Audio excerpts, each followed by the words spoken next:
Kakadosh Boker or Masechet Bava Metzia Daf Lamedchet Amud Aleph 38a1. Says the Mishnah, Hamafkid, we are 3 lines down in the Mishnah.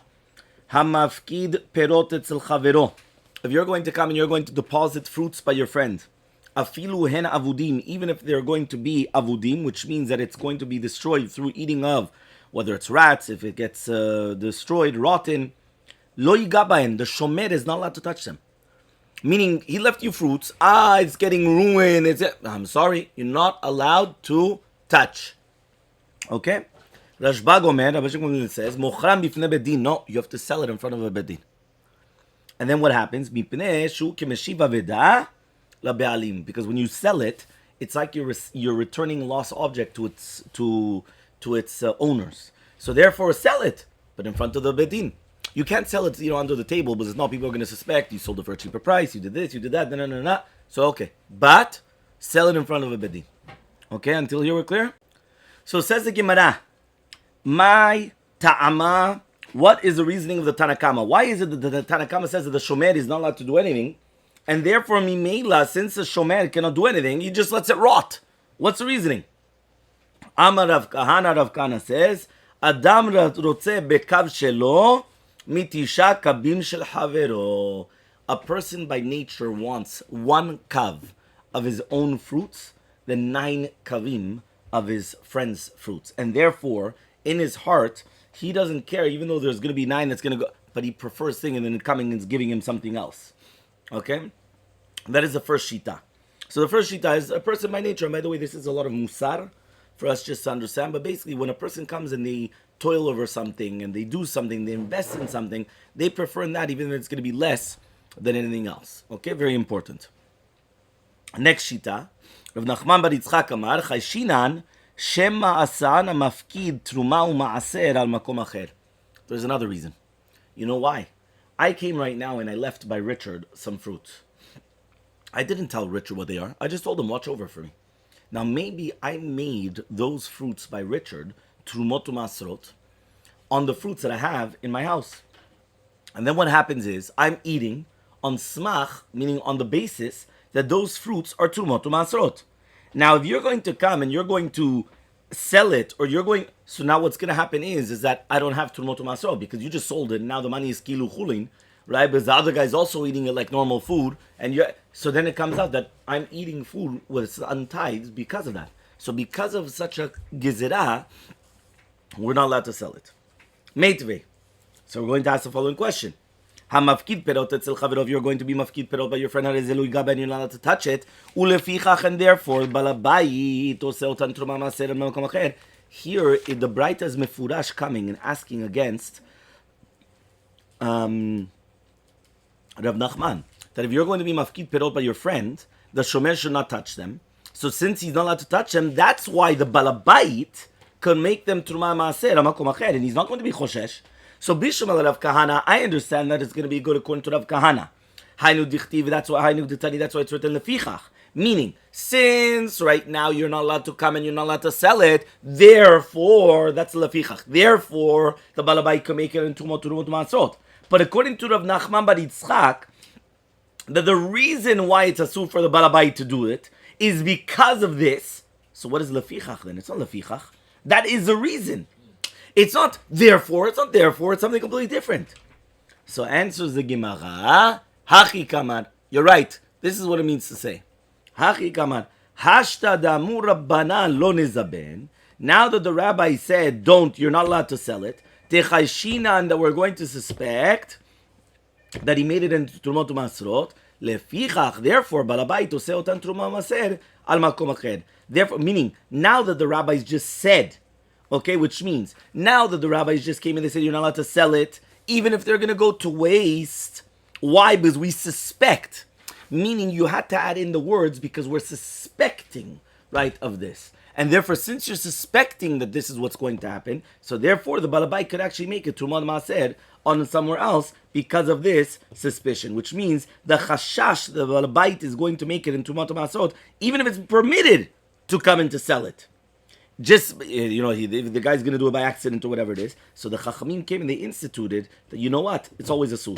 So now, since they said now it's always asur, now they said even lechatchila you could come and you could make it into trumot u'maasrot. So says the Gemara, right? Amar Rabba bar Rav Chana Amar Rabbi Yochanan. Says Rabbi Chana Rabbi Yochanan, machloket bichdei chesronan. The machloket is if it's going to be that they're going to go bad or sour, right? The shiur of normal, which means like every other fruit, after a little while they start getting rotten. Aval yoter michdei, but if it's going to get rotten more than what's usual, divrei akol, according to everybody, mocham bevedin, you sell it in bedin. Meaning like this, there's a common concept. So for example, let's say you have fruit. So after the first 2 weeks or whatever, it's going to get rotten 10% or I don't know what, 5%. And then you continue going. But if you have something that's going to cause it, that now it's going to go much worse than the normal of what it is and what it deteriorates. So therefore, according to everybody, you're allowed to sell it in the bedin. Bananas can go back real fast. 100%. So it all depends on the normal, that's what we're saying. So obviously this argues on Rav Nachman bar Yitzchak, right? Why? Because he said that since we suspect they're going to do Trumat Masot, what do I care now whether it's getting ruined more or not? At the end of the day, it might be Trumat Masot. So for sure it argues on him. But does Rav Kahana, but does it argue on Rav Kahana? That he went and he said that the entire reason is because a person always prefers his own than somebody else's? So answers the Gemara, Kikam Rav Kahana, when does Rav Kahana say these words? Right, that basically that a person would always want his own more than anybody else's. That's only bichdei chesronan. If it's something going to be the normal wear and tear, as they say, okay. But if it's going to be more than the normal, so then he would agree, yes, go and sell it. So says the Gemara, he says, what are you talking about? I thought that it says that a person always wants in his own kav more than 9 kavs of his friend. So answers the Gemara, it's a guzban be'alma. It's an exaggeration, meaning that don't tell me that it's mamash 1 to 9. You understand? Meaning like the proportions are a little bit, are a little bit high over there. Okay, fine. Meitvei. So they're gonna ask the following question: Lefichach, therefore, Balabai to say otan truma u'maaser al makom achera. Balabai can make it in trumot u'maaser on somewhere else. V'leichash del ma'hav lehu yotem midech. Why don't we suspect that it's going to get ruined too much? V'zavninu, and then he's going to sell it. And then you're eating tevel. You understand what just happened? Which means that why don't we suspect that really be'emet, it will get ruined too much, and then we said that you're allowed to come and sell it in a bedin, and then, but you just made it trumot u'masrot, so the person's eating from tevel. So that's the question. Answers the Gemara, it's not common. And since it's not common, right, that's why it's going to be okay. Now, if you're going to tell me, right, that the perot are going to go, right, that it's going to get more than normally mizabnin, you're going to sell it, why don't we suspect that maybe you did it to masot? So answers the Gemara, ki mizabnin nami, even when you do sell it, you sell it to kohanim. With which price? The price of truma, which is a cheaper price.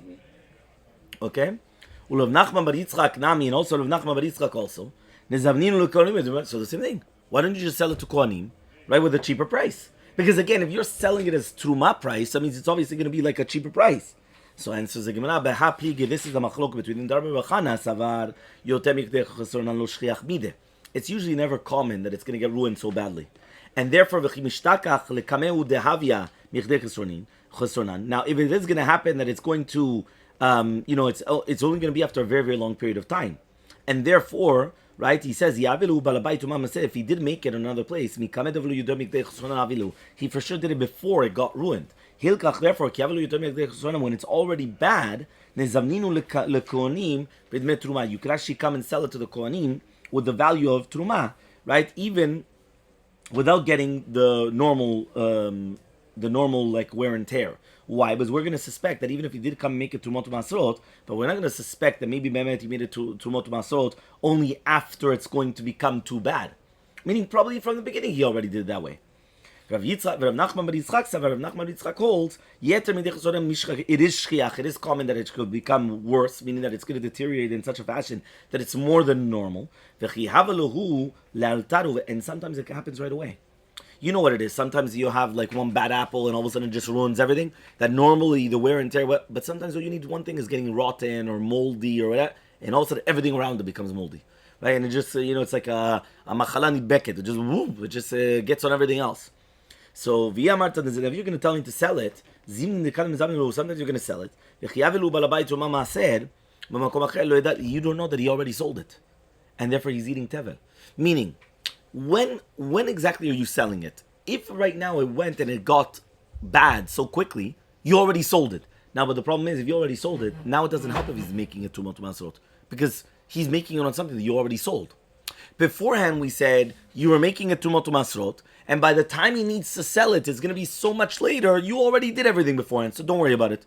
But here, if you do it right away, and you're going to sell it right away, when he's going to now make it tumot masrot on that which he has in his house, and he says, yeah, whatever I have in Richard's house is tumot masrot, it's already too late. Okay, it's already too late. Fine. Another question on Rabbi Yochanan. Meitve. Hamafkid perot etzel chavero v'irkivu. Imagine right now I put fruits by you and then it becomes rotten. Yain v'chmitz, wine and became vinegar. Shemen v'vish, oil and it became bad. Dvash v'idvish, right? Dvash tmanim is basically the honey. And then it basically went away. It became like sour also. Harezelu igaben, you're not allowed to touch it. Divrei Rabbi Meir, this is what I mean. Chachamim omrim oseh lahem takana, make a takana and you sell it in bedin. Okay, the Gemara is going to say, what does that mean? You make a takana and then you sell it in bedin. When you're going to sell it to other people, and they don't sell it to himself. Meaning you can never sell it to yourself for the suspicion that maybe you're going to sell it to yourself for a good price. So you always have to sell it to somebody else. Okay? Tani mihat, we did learn though, perot v'irkivu, when we're talking about fruits and they became rotten, my lover, we're not talking about afilu yeter b'chtei chesronan, even if it becomes bad. And says Gemara, no, b'chtei chesronan. B'chtei chesronan means that which is actually going to be bad. So says Gemara, no, b'chtei chesronan. So he says, Veha yain v'chmit shemen v'yivish dvash v'idbish diyeter b'chtei chesronan. He says, one second, all of these things, it's more than its value, because once you have wine and if it goes off, the vinegar or the honey or the oil, that's more than that's everything. So answers the Gemara, Shane Hane, these things are different because Kevin the kam. Because once already it starts the kilkul, they do not become worse. So therefore, Rabbi Meir. I don't know where you are, Rabbi. I'm sorry. Okay, so once it becomes bad, it's bad. Yeah, once it's sour, it's sour. Okay, fine. Now the Gemara says, Shemen vivish dvash vidbish, right? Lamilcheta mubet, 38b. Lemay chazi, what's it fitting for? Meaning, I understand wine, you could sell it as vinegar. So you're right, it's not going to be the same price, but it's still wine becoming vinegar. What about now? When you have oil that goes off, or honey that goes off, what are you going to do with it? So says the Gemara, Shemen, yeah, he says, Chazi legildai. Shemen is fitting for the ratzanim. What does that mean? The ones that they come and they put on the skins, on the leather. Okay, Dvash is good for liktisha de gamle. Dvash is good for the ones that they put it on the gamal. For example, on the back of the gamal when he's injured, they come and they smear it on the back of the yes, like a sore. Exactly, he's got a sore, so they put it on. It's like a something for the back. I was unaware that honey could spoil. Well, here it is. Yeah, the Chachamim omenim. Chachamim say oseh lahem takana. What is a takana? Umochram bedin. So he says, my takana davilehu. Amaravashi lekankanim. We're talking about for the kankanim, which means you make a takana for the kelim that you're selling, which is inside of them.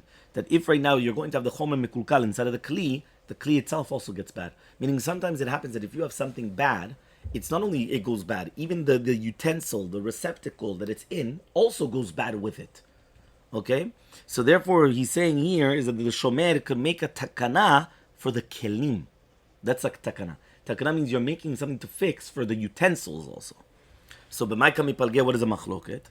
So he says, Mor savar, hefsem rubeh, chasheshu, hefsem muat lo chasheshu. One of them said that you only are going to be choshesh for hefsem rubeh, not hefsem muat. Hefsem rubeh is a great loss, and not a small loss. So usually if it's only just the fruits, okay. But it's but the thing is a great loss. You understand? Meaning that it's going to be a mamash, a great loss. And Mor savar, even for hefsem muat, they also suspected. Okay?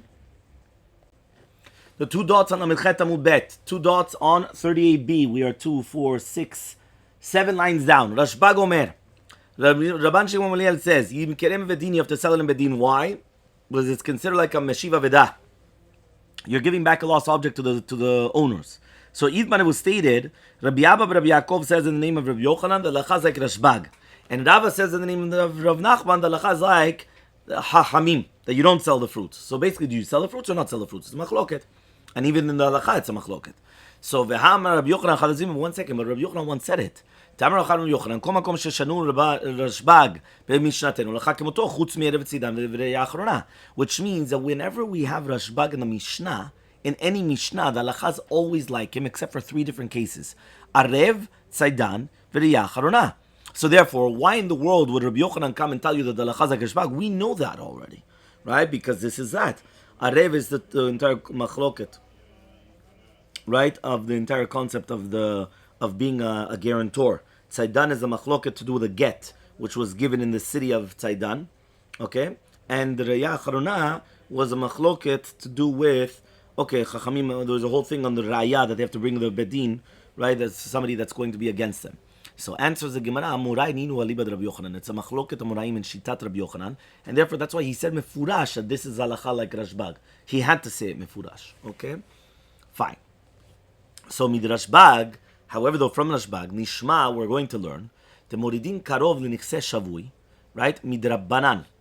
What does that mean? If right now we're going to come and we're going to learn from the words of the Rashbag that we want to stop a person from losing money, so it comes out that they're allowed to come and take a karov to the property of a shavui, right? Which means you could take a family member to the property of somebody that's taken into captivity, right? In order to work the land and everything, in order to come and to help out the owners, meaning his family. And that's going to be done midrabanan, right? But according to the rabbis, nishma emoridin karov shavui, which means like this, right? We know that right now, for example, somebody was taken into captivity. Now, if nobody's going to work his land, so everything's going to go to the waste. So what happens? So there's a machloket here between Rashbag and Chachamim, or that's what we're trying to make it, that according to the Rashbag, you would be able to take a family member, and until the guy doesn't get taken out of captivity, tell him, listen, work the field. Work the field, do all these things. That's according to Rashbag. Right? Why? We don't want it to lose out. And according to the rabbis, no, you're not allowed to touch it. That's what we want to say. So says the Gemara, umimai. Whoever told you that that's true? Meaning, you wanted to say, we just had an assumption. The assumption is Rashbag in the rabbis, and now we're trying to apply it. If somebody was taken into captivity, can I apply it also as well that a family member, I would bring them down and start working on the field? Says the Gemara, how do you know this? Maybe Rashbag only said it because the principle is getting destroyed. But in the case of the property of a person that's taken in captivity, right? Now I'm going to say also you don't take it out because there's no loss. The principle is still there. You're just not gaining money, but there's no loss in principle. And when do the rabbis say it over there? If it's going to be like Rav Kana that a person prefers one of his more than 9 of his friends. Or if it's going to be like Rav Nachman bar Yitzchak, right, that a person might have made it into Tumot Masrot. Aval hatam, but in the case of the property of the person that was taken into captivity, hachanami de moridina, I would say that you never take it down. So therefore, there's no proof from the Mishnah this way or that. So it says the Gemara, lememra, are you going to tell me now that there are going to be 2 different reasonings? V'amar Rav Yehuda Mar Shmuel says Rav Yehuda Mar Shmuel, halacha k'Rashbag, halacha like Rashbag. V'amar Shmuel and Shmuel says moridin karov nikseh shavo. You do bring down a family member to the property of somebody that's taken into captivity. Is it not because there's only one reason? Meaning it's the same thing. And that's why you're allowed to. So you actually do take down a family member to the property of the one that's taken into captivity. And says, no, it's 2 different reasonings. Meaning they're separate reasonings. It's not like one is dependent upon the other. That since we said Rashbag and the Mishnah, that in order to look, no, they're 2 different reasonings. So he says, it's actually also logical to say such a thing. The Amar Rav Nachman says, Rav Nachman, halacha is like Divrei Chachamim. Amar Rav Nachman says, Moridin karov nikseh shavui, we're going to bring down the karov to the property of the shavui, right? Ela, but rather, Shema Mina, we learn from here, Tre Tameninu. It's 2 completely different reasonings. Shema Mina, that's what we learn. Capish? Okay? Fine. Itmar, it was stated. Shavui shenishba, somebody that's taken into captivity. Yeah, Rav says, you don't bring down a family member to his property. Okay. Here, by the way, when it says karov, it means that he's the closest kin, also for inheritance. Okay, that's what it brings down here in Rashi. Okay, and Rav says moridin, and Shmuel says, right, Rav says en moridin, and Shmuel says moridin. You do take him down, right, into the field. So, b'sheshamu bo shemet, if they heard that he died in the captivity, kule alma lo pligi, everyone agrees, the moridin, that we do take him down there into the property. Ki pligi, when is a machloket, if they didn't hear that he died. Rav says, moridin, was dilma mafsadum, because maybe he's going to ruin everything. And Shmuel says, moridin, Kevin more says, shamina lehu karis, we're going to make him like a sharecropper. So therefore, lo mafsilu. He's not, meaning we tell the guy that he's working, but he's working as a sharecropper. So now if he's working as a sharecropper, why in the world would he mess up the field? He's also gaining. And by the way, this is like in anything in life. When you come and you give somebody a gains in something, right, the personal interest, they're not going to mess it up. That's why certain companies, I heard, I think even Publix does it and other places as well, that every single one of the workers, they have like a little percentage in the company. It could be even I don't know what. That means they want the company to succeed. Why? Because since they have a part in it, they're not going to fool anything around. They're not going to start messing things up. So Meitvei, so they ask a question. Rabbi Lazar comes and he says, yeah, Mimashma shenemar, it's mashma that's what it says. V'chara pi varakti etchem, yodea ani sheneshotehem al right almanot uvnehem yetomim. It says in the beginning of the pasuk over there, we're talking about over there, right? That if Hakadosh Baruch Hu is going to get upset, it's a klala. That if somebody is going to come and start afflicting, whether it's a widow or yitomim, at the end he's going to die by the sword. So because of this, it actually comes out, right, that he comes and he says, so since it says, I'm going to get upset with you, I'm going to kill you, so then obviously he knows that the wives and the children are going to be widows and orphans. So why do I need it then? That it's going to tell you, by the way, the wives are going to become, you already know that. The wives, they want to get married, but they're not going to be able to. Meaning, since the Baalim, the husbands, went to captivity and there's no witnesses that they died, so that's why it's going to be coming. Not only are that kilu they're going to be killed, but their wives are always going to stay widows because they'll never be able to come and testify, right, that the husband died. And the children want to go down to the properties of the father, and the Bet Din don't let them because maybe Bemet is still alive. So look what a curse that was. So, the children cannot go? So this is now going according to Rav against Shmuel. Why? Because now you're saying that a family member cannot go down to the property, and even if you're closest kin. So Amar Rava is going to answer to you, Lered velim kortanan. No, we're talking about going down and selling. Because it could be that since the father's still alive, so then that they're not allowed to do. But they could still go down for the properties, just not actually selling it. Okay? So they're not allowed to sell. They're allowed to go down. They're allowed to work it, but they're not allowed to sell. Now we're going to bring a story. There was a story in Nerda. Upashta Rav Shesha mehamatnita. Rav Shesha came and he said from this Mishnah that he said Amarle Rav Amram that he said that listen, the paskin they're allowed to go down. So says Rav Amram Dilma lerev limkortana. Maybe it's talking about that they're allowed to go down and sell. Amalei he said Dim pumpadita. Maybe you're pumpadita. Temailim pila bekupa demachta. You guys usually come and you answer like very, very dochak answers. Just like somebody comes and he puts like a hole, right? He puts an elephant into a needle hole. You understand? The kilu that you have something so big and you're trying to squeeze it in. We said it's the same. Just like over there to do with the wives and the children, that the wives are not going to be able to get married and the children are not going to be able to come and sell them. They can't do it at all. So to hear nothing whatsoever. So it's actually going to become a machloka tanaim. Let's see. Moridin karov l'nikseh shavui tanai. It's actually machloka tanaim. Tani was going to the right. If you already went down, we're not going to take it out of your hands. But not only that, even if we hear that he's coming, the kadam v'talash, and he came and he took fruits and he ate it, he just gained. He just gained from it. Meaning that here it comes out that you're allowed to. Yeah? So he says, ve'elu hen nikseh shvuim. These are the nechasim of the shvuim. הרי שהיה אביו או אחיו או אחד מן המורישים הלכו למדינת הים ושמעו שאין מת. Whether it could be the father, the brother, or anybody else that a person inherits, they went to מדינת הים and then they found out that he died. Right? Fine. היורד לנכסי. Yeah, he comes and he says, היורד לנכסי נטושים. If somebody goes down to people that they were forced to go out, like for example, taken into captivity, we do take it out of their hands. And these are nexed the somebody that the father, the brother, or the people that they went to them and they didn't hear that they died. So it comes out that this is going to be a machloket. And Rashbad comes and he says, Shamati shai netushin, or like the shvuim. So it comes out that you're actually seeing that this is actually going to be machloket Tanaim. So the same machloket between Rav and Shmuel is actually going to become a machloket Tanaim, meaning we're not anymore on lower level, we're going to a higher level. Okay, the third Braita says, Hayurel said Retushim, so here we changed it. But here it's Retushim, not Netushim. Netushim was taken away from them against their will because they were taken into captivity. Here it's Retushim, which means that they did it on their own.